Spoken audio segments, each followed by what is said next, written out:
오늘 우리가 함께 보는 사무엘상 25장은 사무엘의 죽음으로 장이 시작을 합니다.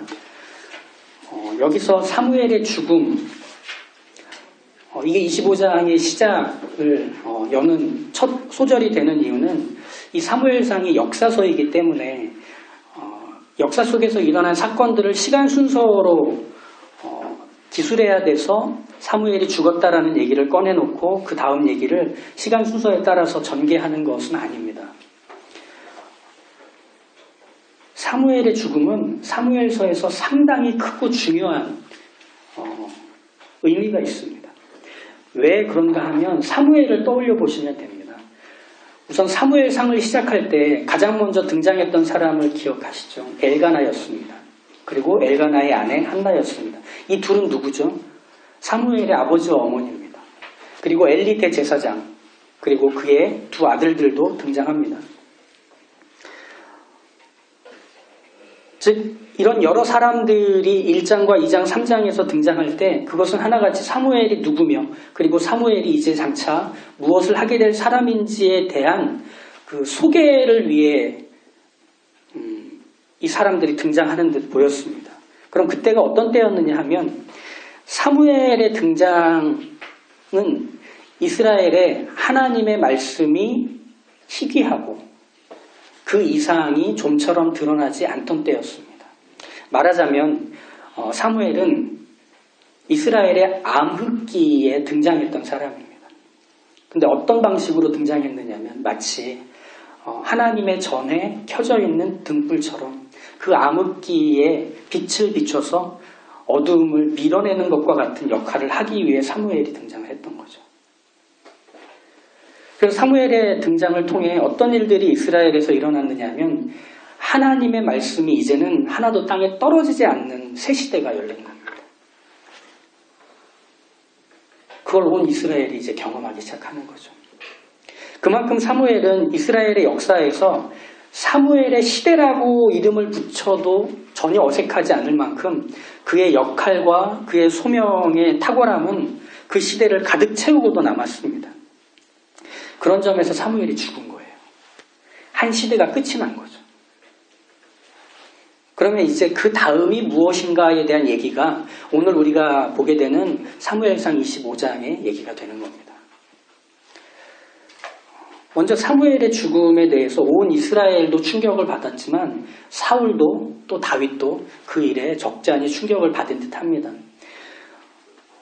다윗 같은 경우는 사무엘이 죽은 후에 그 이유 때문이었는지 바란 광야로 내려갔다고 1절 마지막에 나오죠. 바란 광야는 유다 지역에서 한참 남쪽 아래쪽에 위치해 있는 곳입니다.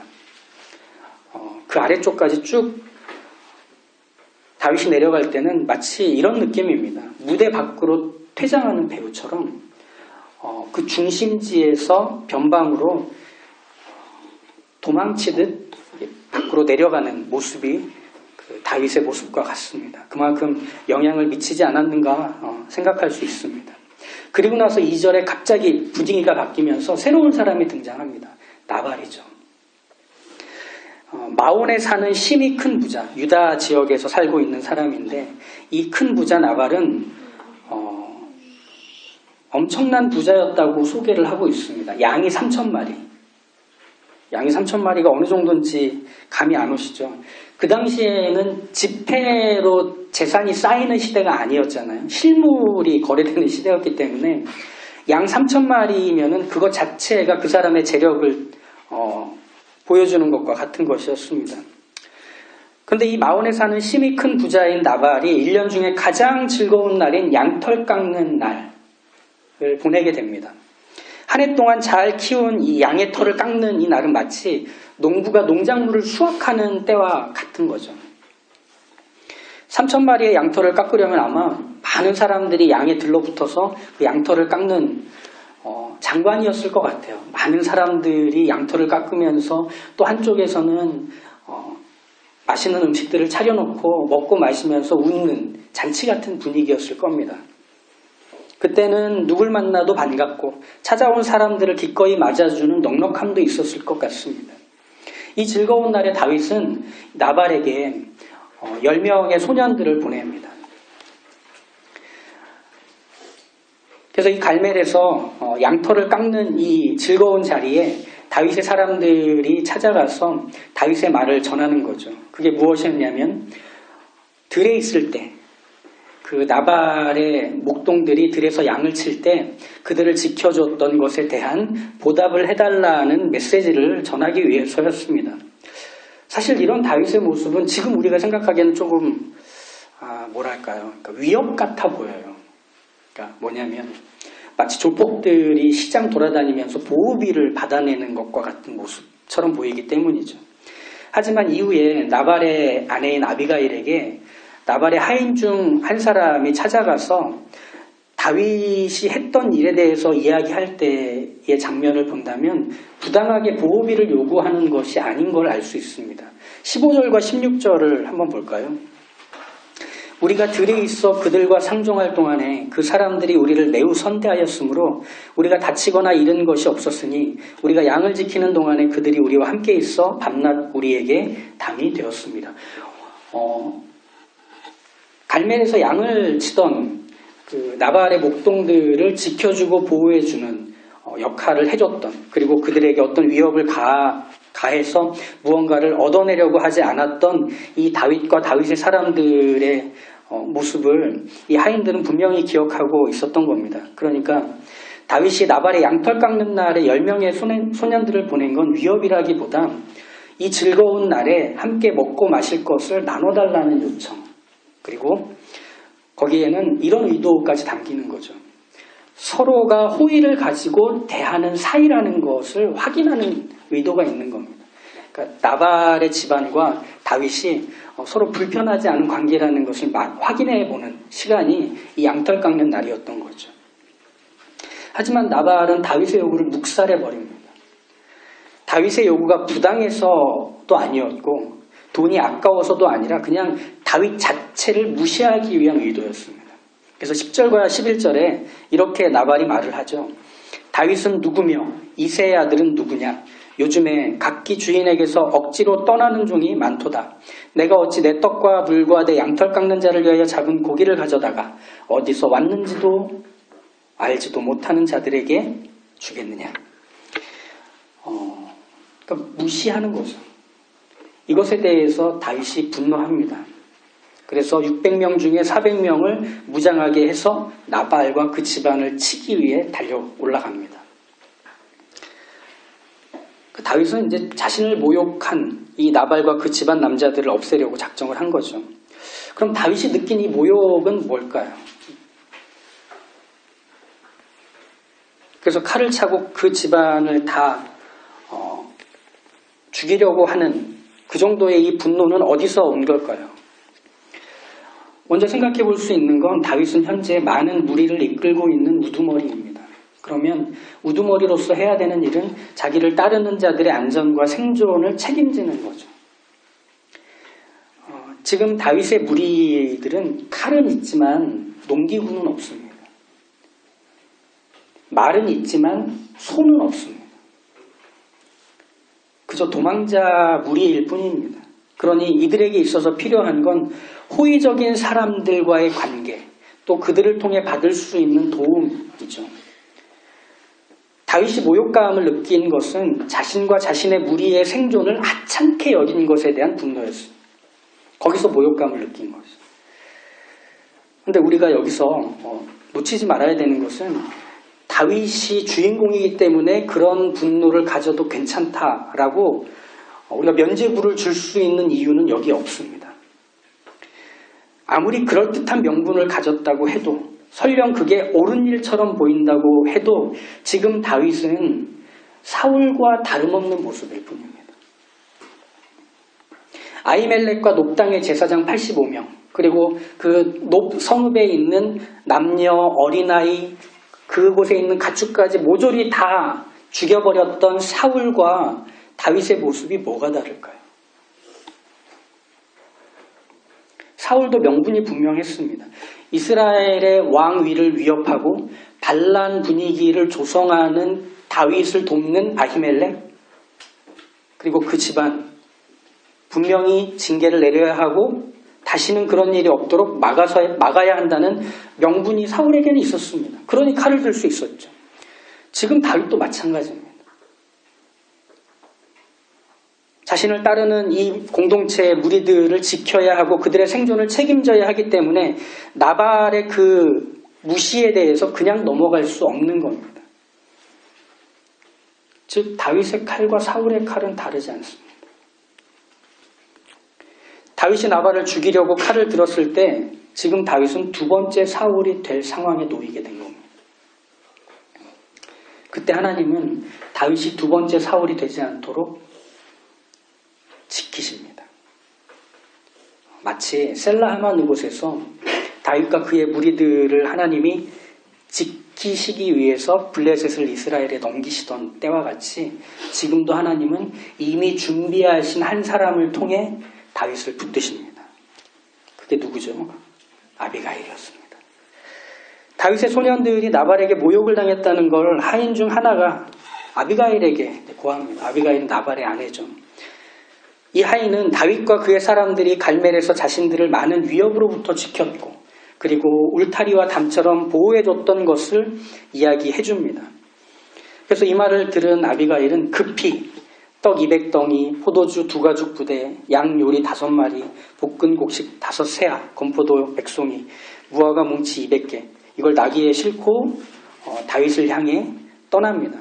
그리고 남편에게는 이 일을 얘기하지 않습니다. 그래서 다윗이 올라오고 있는 중에 아비가일의 일행이 급히 달려가서 그들을 만나게 되는 거죠. 그래서 아비가일은 다윗과 그의 일행을 보자마자 급히 나귀에서 내려서 다윗 앞에 엎드립니다. 그리고 나서 다윗에게 용서를 빌어요. 가장 먼저 한 일이죠.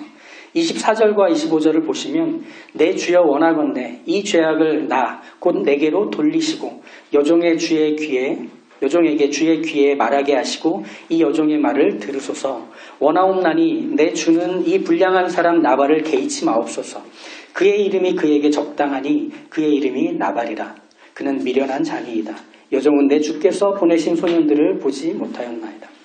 그러니까 아비가일이 다윗에게 가장 먼저 한 말은 뭐냐면 나발은 원래 나쁜 사람입니다.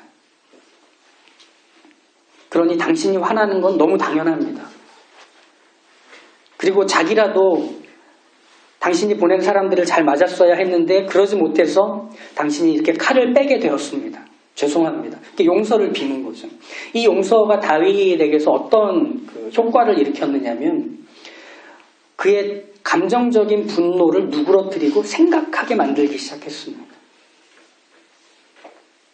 그래서 아비가일의 말을 듣기 시작하는 거죠. 그러면서 아비가일은 이 말을 이어갑니다.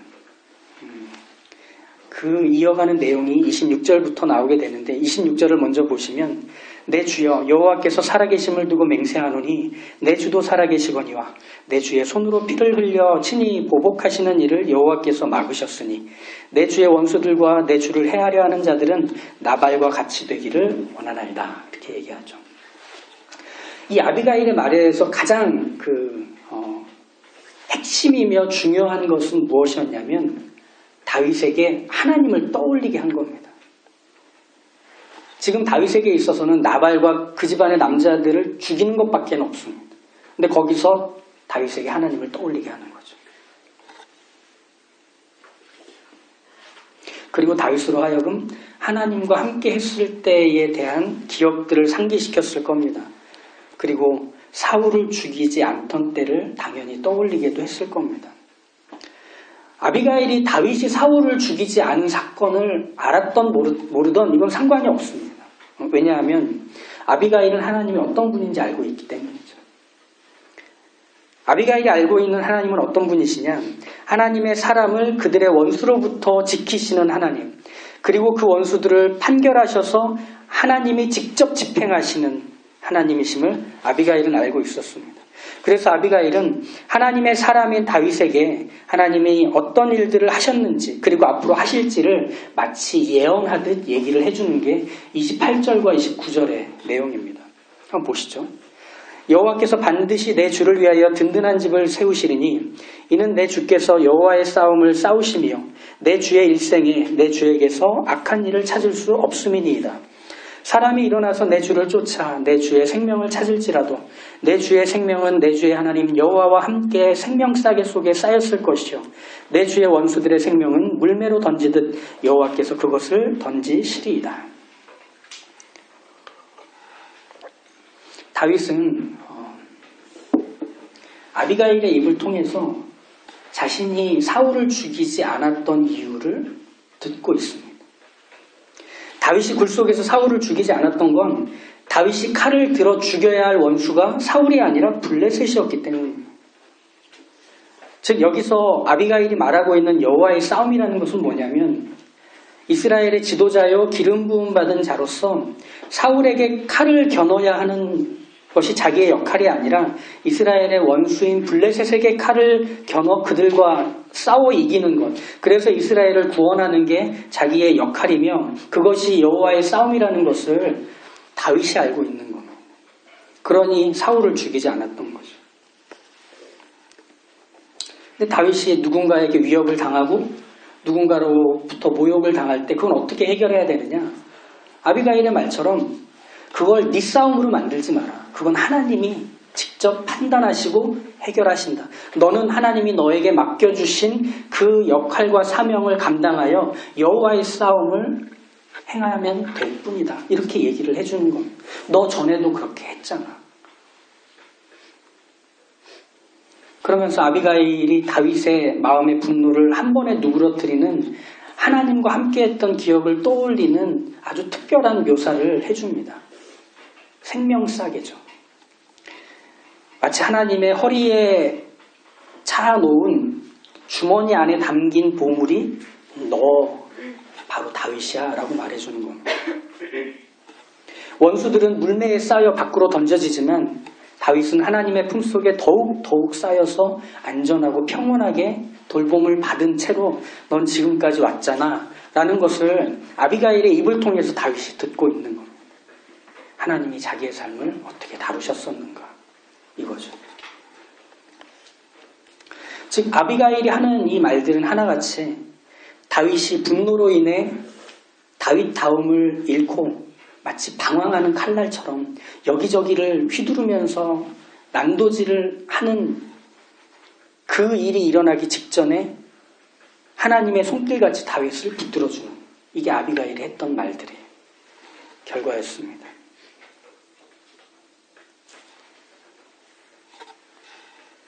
다윗이 나발을 죽였다면 허무함만 남았을 겁니다. 그리고 길을 잃었을 겁니다. 하나님은 그 다윗을 지키시기 위해서 아비가일을 보내시는 거죠. 그래서 하나님이 함께 하고 계시다는 것과 여전히 다윗을 붙드시고 돌이키신다는 것을 아비가일을 통해서 확인시키시는 겁니다. 그래서 아비가일의 말을 듣고 다윗이 가장 먼저 보였던 반응은 하나님을 향한 찬양이었던 겁니다. 하나님께 대한 감사였던 거죠. 그럼 그 하나님이 어떤 일들을 하셨는가? 하나님은 나발의 집안에 아히멜렉의 집안에서 일어났던 비극이 반복되지 않도록 또 다윗이 분노와 자책으로 스스로 망가지는 삶을 선택하지 않도록 이미 나발의 집에 아비가일을 두신 겁니다. 이미 나발의 집에 아비가일을 두셨다는 건 이렇게도 설명할 수 있습니다. 나발의 집안 하인들과 그 집안의 모든 사람들이 아비가일을 어떻게 여기느냐면 지혜롭고 선한 사람이라고 여깁니다. 그건 같이 살았던 시간을 통해서 확인할 수 있었던 겁니다. 그러니 나발이 다윗의 사람들에게 모욕을 준 것을 보고 하인 중 한 사람이 아비가일을 찾아가서 얘기를 했던 겁니다. 당신이 판단한 대로 행하시옵소서. 그래서 우리를 이 곤란 중에서 도와주십시오 라고 도움을 청할 수 있었던 거죠. 아비가일은 늘 그랬던 사람인 거예요. 그런 점에서 본다면 아비가일의 등장은 느닷없는 게 아니라 하나님이 이전부터 이때를 위하여 예비해 두셨던 사람과 인생이었던 겁니다. 하나님은 모두를 살리시려고 또 다윗을 다윗되게 하는 일에 최선을 다하시려고 아비가일을 그 자리에 이미 준비하고 계셨던 겁니다.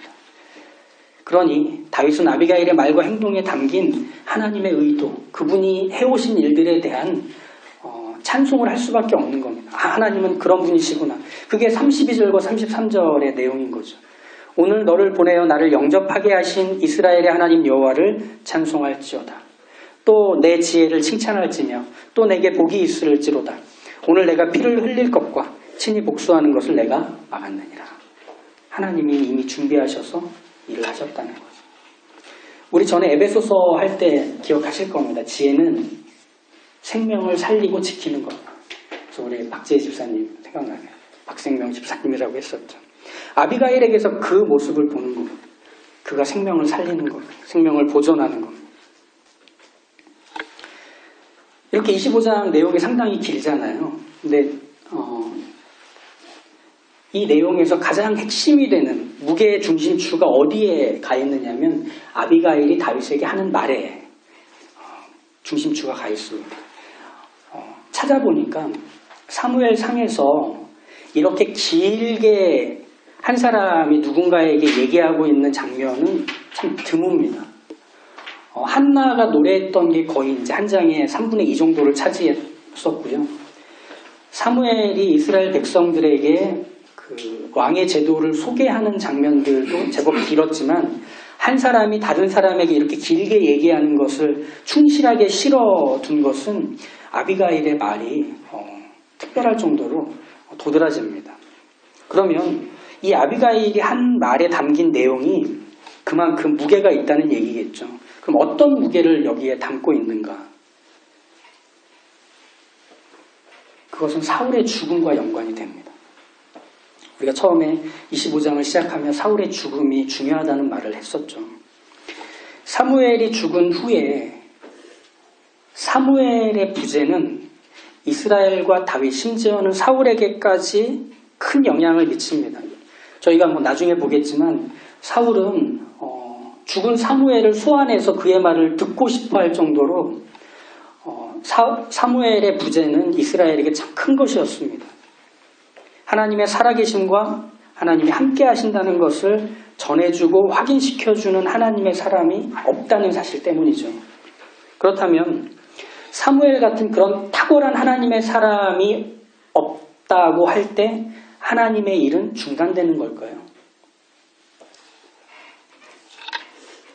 사무엘과 같은 그런 탁월한 사람이 죽게 되면 이제 더 이상 하나님의 일과 그분의 뜻이 나타나는 일들은 중단되는 것일까요?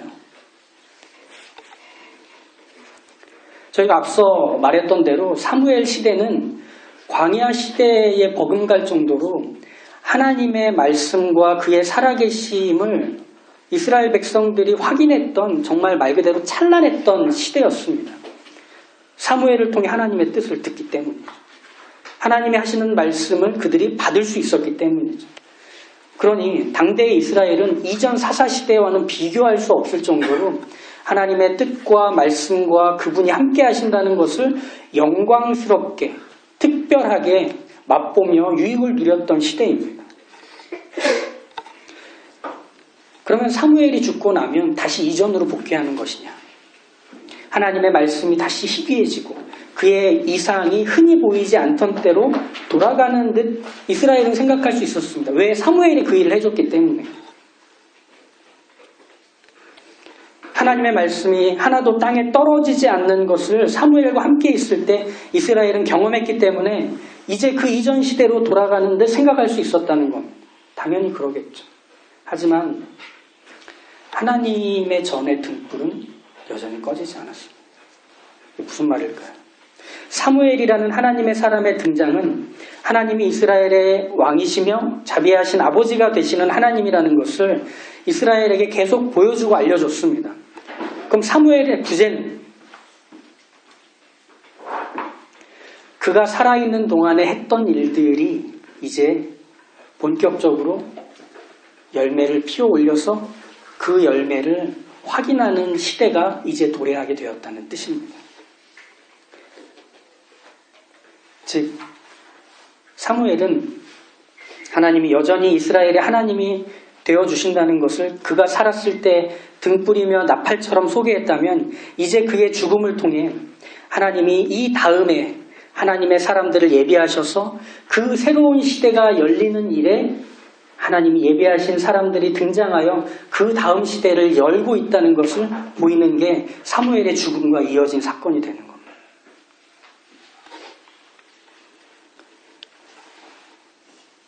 하나님은 그 일을 준비하고 계셨던 거죠. 그러니 하나님의 일은 중단되지 않았던 겁니다.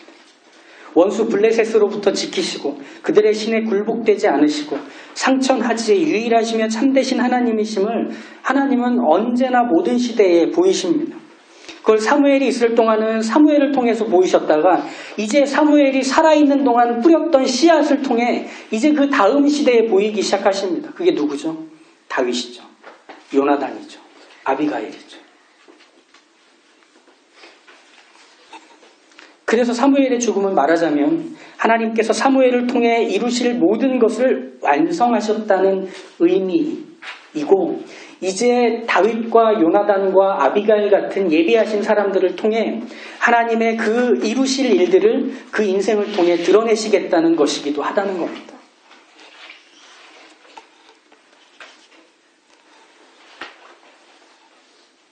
사무엘에게 빚을 졌던 다윗, 요나단, 아비가일, 또 이스라엘 사람들은 그것에 대해서 감사하고 끝나는 게 아니라 각자의 인생이라는 토양에서 스스로 하나님께 이끌려 자라가 사무엘처럼 자기에게 주어진 자리에서 하나님의 살아계심과 함께 하심을 그들의 삶으로 증거하는 것이 된다는 뜻입니다. 이렇게 하나님의 영광과 당신의 뜻, 하나님이 하시려는 모든 일들은 중단되지 않고 끊임없이 완성되어져 가고 있는 겁니다. 우리가 전에 광야에 숨었던 다윗을 찾아갔던 요나단을 기억합니다. 그 요나단이 다윗에게 하나님을 힘있게 의지하도록 돕습니다. 요나단을 통해 힘을 얻은 다윗은 다윗의 사람들에게 하나님을 떠올리게 해줍니다. 그런데 정작 자신이 분노로 하나님께로부터 돌아서서 칼을 들자 하나님은 또 준비한 사람 아비가일을 통해서 하나님을 떠올리게 해줍니다. 얼마나 놀랍고 촘촘한 하나님의 손길인지 모릅니다. 그리고 하나님의 일이 그렇게 준비된 사람들을 통해서 구체화되고 완성되어 가는지 모릅니다. 그러니 다윗은 하나님을 찬양할 수밖에 없는 거죠. 요즘 너무 갑갑하시죠? 한 번도 겪어보지 못한 일을 겪고 있는 지금이기 때문이죠. 사람 만나는 것도 불안하고 물자와 돈도 돌지 않고 그러니 두려움과 공포는 계속 확산되어 갑니다. 또 이후에 후폭풍은 어떻게 되돌아올지 그것도 걱정입니다. 코로나 바이러스로 다 멈춰버린 것 같죠. 근데 우리는 이 말씀을 통해 믿어야 합니다. 하나님은 셀라하만 것을 우리에게 약속하셨다는 것입니다. 사울의 손에 죽지 않고 살아남을 수 있도록 셀라하만 곳이란 장소를 마련하신 하나님. 다윗의 인생과 평판 그리고 그의 신앙까지 모두 날려버릴 상황에서 찾아온 셀라하만 곳이라는 사람. 하나님이 다 준비하신 것들입니다.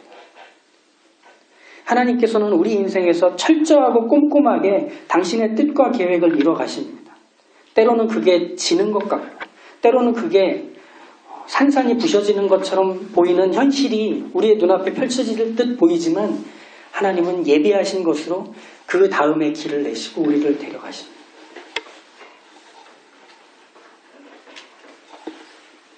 그리고 그 과정과 과정 우리는 알고 있지 않습니까? 우리가 지금 여기에 올 동안 우리는 많은 사무엘과 요나단과 아비가일의 도움을 받아서 여기까지 왔습니다. 그래서 하나님을 놓치지 않았고 우리가 길을 잃지 않아 여기까지 올 수 있었습니다. 그렇다면 이제 우리가 살아가야 하는 삶의 모습이라는 것은 분명합니다. 우리 이제 누군가의 요나단이며 아비가일이어야 합니다. 내게 주어진 삶에서 하나님과 함께하고 있음을 놓치지 않고 살아가는 그 일상의 평범함을 가지고 하나님이 나의 삶에서 끊임없이 말씀하시고 가르치시는 것을 나의 삶으로 적용하며 내 인격이 그 말씀에 의해 다뤄지는 순종을 경험하고 배워가는 것을 통해서 나는 하나님을 더욱 선명히 알아가고 나는 하나님의 뜻과 일하심을 더욱 풍성히 깨닫게 됩니다. 그걸 통해 누군가의 인생이 하나님을 놓치지 않게 될 것입니다. 누군가의 삶이 하나님으로부터 멀리 떨어져 나간 듯 보이지만 다시 하나님께로 돌아와 그 다음의 자리를 갈 수 있게 될 것입니다. 우리는 그렇게 하나님 안에서 준비된 사람으로 우리 곁에 있는 이들의 인생에 생명을 불어넣어주며 길을 잃지 않게 해주는 인생으로 부름받은 것이죠. 그러니 얼마나 이것만으로 우리의 삶이 충분합니까? 사실 아비가일은 여기서 나오고요. 이 다음에 아비가일에 대해서 나오지가 않아요. 그냥 이름이 소개되고 그 자식들이 누구였는지만 나올 뿐이지 더 이상 아비가일이 등장하지 않습니다. 그런데 그래도 아비가일이 했던 일은 너무 충분합니다. 세상에서 우리가 주연이며 1등이 아닐 수는 있을지 몰라도 우리에게 맡겨주신 하나님의 일을 우리가 충실하게 수행해 가고 그것을 이 세상 가운데 어떤 시기와 어떤 때에 드러내고 보일 수 있다면 우리는 하나님의 나라와 의를 구한 인생으로 하나님께 기억될 겁니다. 그거면 되는 것 아닙니까? 세상의 면류관 받으려고 몸부림치는 것보다는 지워지지 않는 하늘의 면류관을 사모하며 이 땅에서 그 하나님의 나라와 의를 위해 사는 게 우리에게 더 값지고 복된 것이 되지 않겠느냐는 것입니다. 그게 우리가 부름받은 것이고 그것이 우리에게 주어진 일상을 하나님을 떠올리며 의식하며 붙들며 살아가야 할 이유가 되는 것이죠. 이게 바로 그리스도인이 오늘을 사는 모습이 되는 것입니다. 기도하겠습니다.